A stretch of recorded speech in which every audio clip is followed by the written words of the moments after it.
وقتی نشستی پشت سر من حرف مفت زدی کیفیت زندگیت بهتر شد بزرگوار یا هنوز همونجور بدبختی؟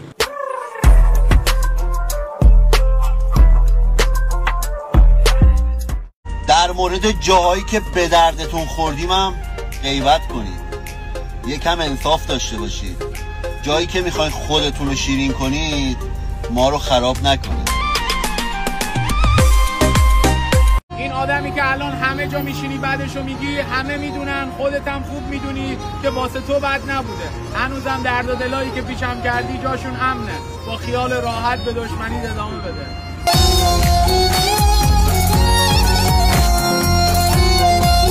من 3 روز پیتزا بخورم، روز 4م پیتزا ببینم حالم بد میشه. بعد شما چجوری هر روز گوه اینو اونو میخورید سیرم نمیشین؟ شیطان فیتان دادر دیدم شیشش میام